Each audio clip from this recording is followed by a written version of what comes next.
Hello everybody! We're gonna move into the park segment. Have a closer look at Jesper Tjäder'S weapon of choice. The Head Framewall, very nice looking ski.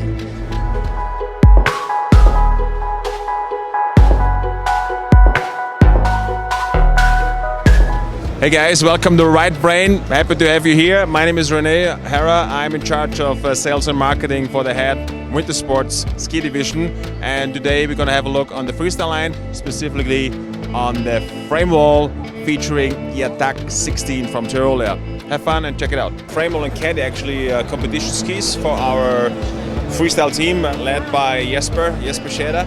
It's basically a frame wall all around the ski. It's like a sidewall material, an ABS material all around the ski, better durability, also nice dampening effect. You know, if you jump on rails, you want to have like not that heavy impact if somehow possible, and this is definitely a nice dampening tool as well.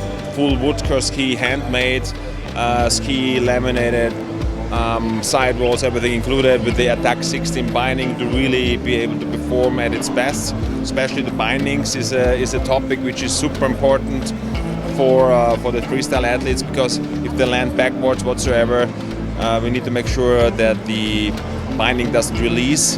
So there's definitely a different impact on freestyle jumping of big airs, half pipes whatsoever. What wood did you use? Well, we usually use poplar wood, poplar and beech here at the freestyle skis, because they have a nice rebound, they have a nice punch as well, and they're very durable, which is important because you need, especially if you slide down certain rails, you have usually thicker edges, you have usually thicker running base, very similar to rental products because they have certainly the same demand. Super durable, ideally no breakage, or at least make make a lot of jumps before the ski is somehow broke. So of course they are so demanded. Of course sometimes the skis break because it's also difficult to test, because you need to find engineers which will be able to do that. Actually, that's why we do have a strong partnership with our athletes to really keep them involved in the production and also in the development of the skis. Like the frame wall, we usually, like especially for Jesper, we have a different haptic here, a different print here than on the other side, because he would like to have a stick grip, you know, that if he grabs the ski on whatever rotation he does, that he actually has a good grip for his gloves and for his hand. And that's a small detail where the whole surface is a bit more rough, so he has a better grip, he doesn't slip. So that's little details which comes from the athletes, where they tell us what they need, how to use it, and yeah, that's how we work. Do you mix poplar and beech within one ski, or is it straight poplar in it? Yeah, it's straight beech actually, with poplar layers, so to say. Plus there's glass fiber layers on top of that, plus and also below, and plus on the side there's this all-around frame wall ABS sidewall. And that effect usually below the binding there's also a metal part in order to have a proper screw retention.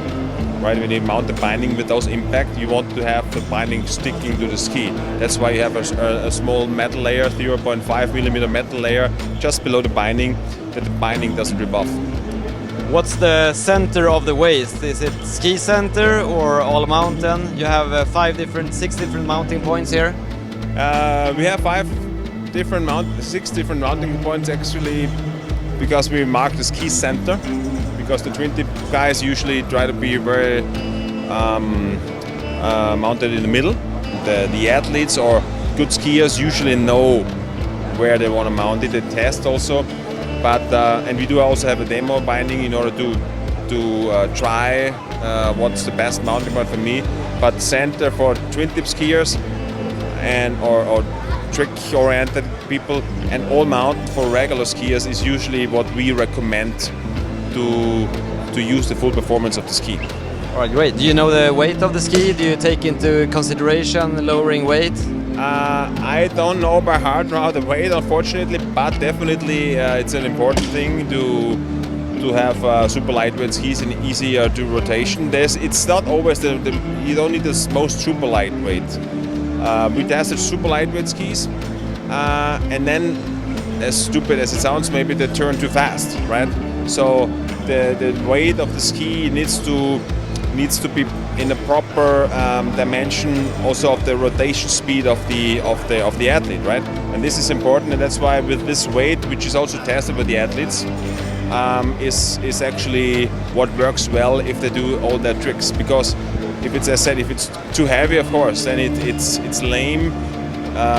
You need more speed, and if it's too light, it's also not always the perfect equation. So that's why we try to have a middle between a certain area where the athletes feel confident to make a proper rotation, and that the ski actually follows the rotation of the body. Perfect.